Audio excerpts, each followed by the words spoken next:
तावीज दे दो।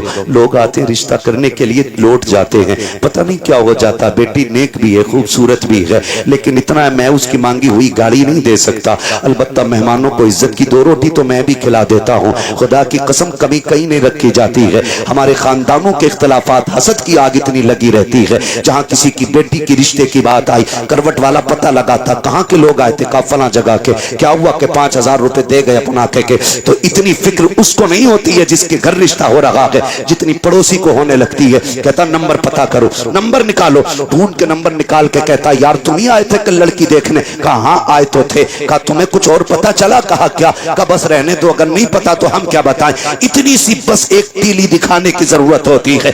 गरीब की बेटियों की हसरतें सीने में दब के रह जाया करती हैं। हद तो तब हो जाती है जब बारात आने में 8 दिन रह जाते हैं, या बारात वाला दिन होता है, खानदान से फोन चला जाता है, मोहल्ले से फोन की घंटी बज जाती है, बारात लेके तो आ रहे हो, लेकिन याद रखना यहाँ तुम्हारे लिए कोई इंतजाम नहीं है, रुसवाई हो जाएगी। इतने जुमले होते हैं, खुदा की कसम पलट के फोन आता है, लड़के वाले कहते हैं सुनो जी बारात नहीं लेके आ रहे हैं, अपना इंतजाम कोई और कर लो। बेटी का बाप रो के कहता है कोई खता हो गई हो तो बताओ, कोई कमी आज तक की हो तो बताओ। सुनो तुम आए थे, हमारे पास 5000 का इंतजाम था, हमने 5 का कर्जा लेके तुम्हारी मेहमान नवाजी की थी, तुमने हमसे 10 लाख मांगे थे, मेरे पास 5 लाख थे, मैंने बेटे के हिस्से की जमीन बेच करके तुम्हें 10 लाख दिए थे। बताओ तो सही किस जगह पे औकात से बढ़ करके तुम्हारे लिए नहीं कहा, नहीं किया। खुदा की कसम जब बाप रो के इतना कहता है, सामने वाला बंदा साफ कह देता बारात नहीं लानी है, हमें आना ही नहीं है, तुम जो चाहो करो।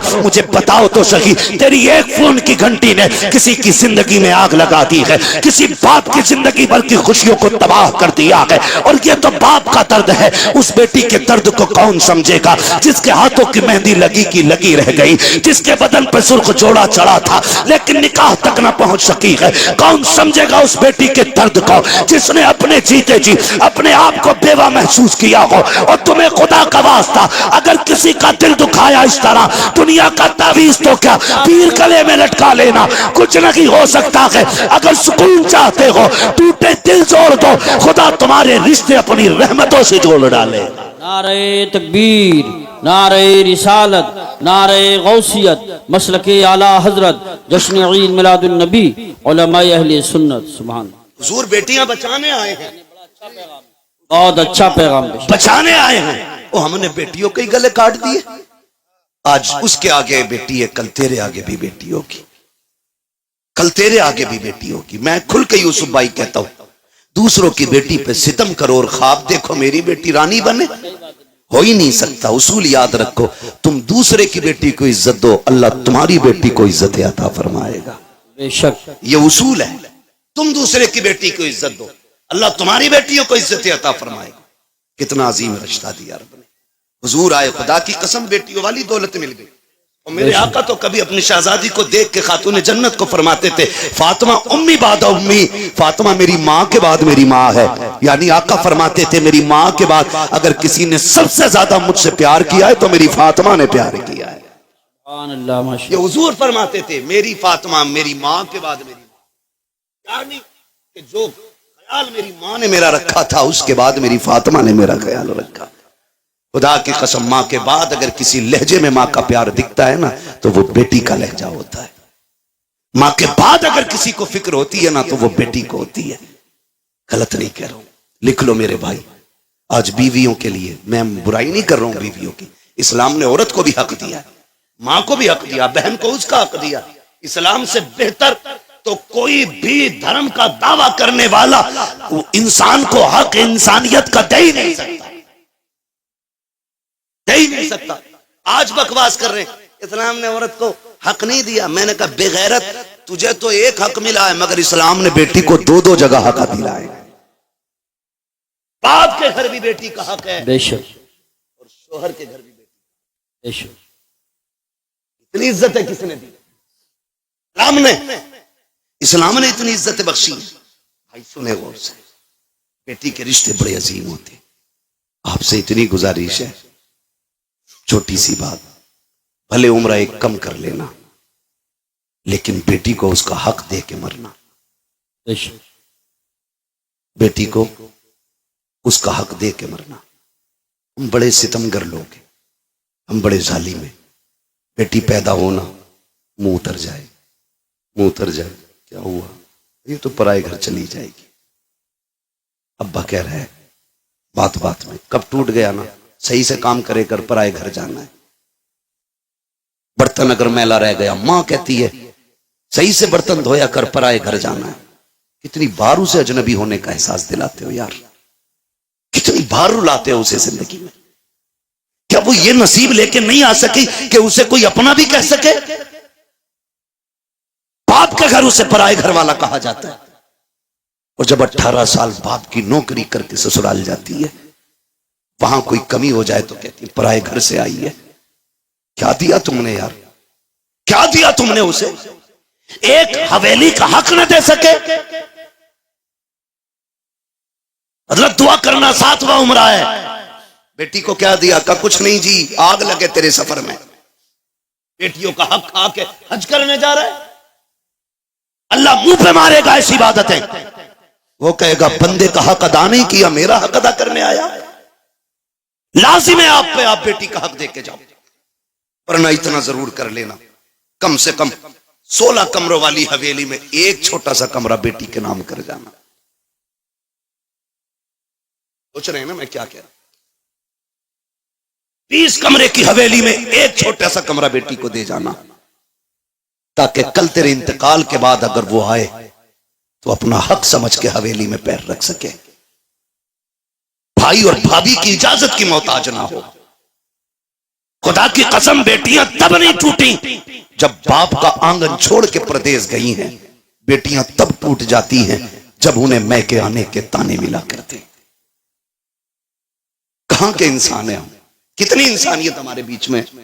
मुझे बताएं, अपनी बहन रोते हुए दरवाजे से जाए तो फिर तुझे इंसान कहलाने का हक किसने दिया? एक कमरा बेटी को दे के जाना। वरना कई बहनें रो के कहती हैं 7 साल हो गए भाई बुलाने नहीं आया। अब्बा थे तो मैं हर 8 दिन में, महीने में चली जाती थी। जब से बाप का जनाजा उठा है मैं तो मैं कहीं भूल गई। क्यों? क्योंकि हमें दौलत प्यारी हो गई, रिश्ते प्यारे नहीं रहे। खुदा का वास्ता यार, बहनों के साथ ये सितम न किया कर। क्या बिगाड़ा बहनों ने हमारा? क्या बिगाड़ा? यही कि 18 साल बिना तनख्वाह के हमारे वक्त पे कपड़े धुलती रही, बगैर कहे हमें बिस्तर बिछे मिलते रहे। यह कसूर था बहन का कि जब भी तू परदेश से आया कभी तुझे ठंडा खाना नहीं खाने दिया। यह खता थी बहन की। बहनें कहती रही मेरा भाई यूसुफ आता होगा, मेरा भाई आकिल आता होगा, मैं उस वक्त रोटी पकाऊंगी जब यह दस्तरखान पे बैठेगा। बता इतनी फिक्र कौन करेगा? उसके लिए तुमने बहन छोड़ दी जो पका के रख के कहती किचन से निकाल के खा ले, जो कहती मुझे वक्त नहीं है, तू लेट आया, खाना मैंने वक्त पे बनाया था। उसके लिए बेटियां छोड़ दी। बदलो यार अपने आप को। खुदा की कसम बहुत बड़ी नेमत हुजूर के सदके में बहन की शक्ल में मिली है, बहुत बड़ी दौलत बेटी की शक्ल में मिली है। और मैं तो खुल के कहता हूं जिसने आजमाया ना हो आजमा लेना। जाओ तुम्हारी मर्जी करे, 8 दिन के लिए दिल्ली मुंबई या दुनिया के किसी कोने में घूमने के लिए चले जाओ। फिर जब पलट के आना जानबूझ के ताखीर से घर पे आना, 1 बजे 2 बजे रात को आना। बेटी अगर समझदार हो चुकी है आके दरवाजे पे खड़े होकर कुंडी खटखटाना। मैं अल्लाह की इज्जत की कसम खा के कह सकता हूं सबसे पहले दरवाजे पे दौड़ के आने वाली जात जो होगी वो तेरी बेटी की जात होगी। सबसे पहले आवाज देने वाली जो जात होगी वो तेरी बेटी की आवाज होगी। और अगली बात सुन लो, रात के 1 बजे आना, कहना बेटी भूख लगी है। खुदा की कसम कितनी भी तुझे भूख लगी हो, कहना जल्दी कल ठंडी रोटी लेके आ। वो कहेगी अब्बा भी धक्के खा के आया है, परदेश से आया है, क्या घर आके भी ठंडी रोटी खाएगा? वो तेरी बेटी तुझे ठंडी रोटी नहीं खिलाती है क्योंकि तू उसका बाप है। तो तुम्हारे दिलों पे कैसे पत्थर लग जाते हैं कि जायदाद बेटों को दे जाते हो, बेटियों को तुम महरूम कर जाया करते हो। क्या बेटियों का रिश्ता तुमसे नहीं है? खता क्या है बेटी की? क्या वो बेटी है इसलिए उसको छोड़ा जा रहा है? वो मर्द नहीं है। कहा नहीं जी, बेटियां पराए घर जानी है, बेटा अपने घर रखेगा। याद रखिएगा, बेटा अगरचे बुढ़ापे का सहारा होता है लेकिन बेटियां माँ बाप के लिए आखिरत का सहारा हुआ करती हैं। सुभान अल्लाह माशाअल्लाह। बदले अपने रवैये। और मुझे बात याद आ गई, अच्छा पैगाम। वक्त भी मुकम्मल हो चला है। आखिरी बात कहते बस अल्लाह आपको सलामत रखे। और बोलिए सुने बहुत गौर से, बात पुरानी है लेकिन बरमहल कह रहा हूं, जी इरशाद। बहुत गौर से मेरी बात सुने। कभी कभी ना बेटियां वो कर देती हैं जो बेटे नहीं कर पाते। कभी कभी बेटियां वो कर देती हैं जो बेटे नहीं कर पाते हैं। अगर आप सोचे कि मैं बेटों की बुराई कर रहा हूं तो मैं भी बेटा हूं, आप भी बेटे।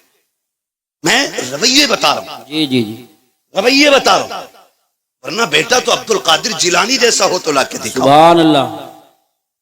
आलम अरवाह में भी वली है, माँ के शिकम में भी वली है, और दुनिया में आने के बाद भी वली है। बेशक।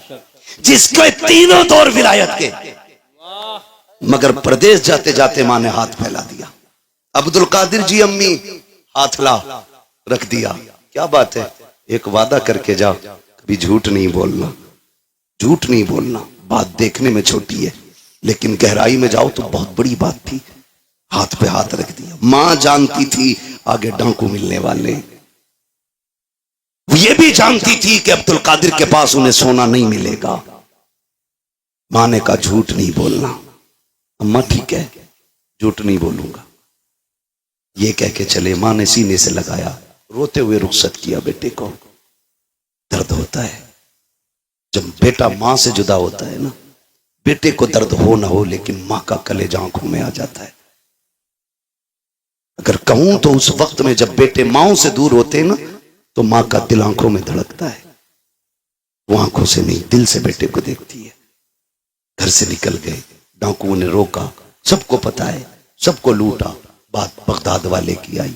सरदार ने बुला के पूछा कुछ है? कहा हाँ। कहा क्या? कि 40 सोने के सिक्के। किधर हैं? कहा मेरी मां ने सदरी में सिले थे। बंद तोड़ा, खन खन गिरे। डाकू के सरदार ने कहा इतना सोना सच बोल के तुमने लुटवा दिया, झूठ बोल देते तो बच जाते। मेरे गौस पाक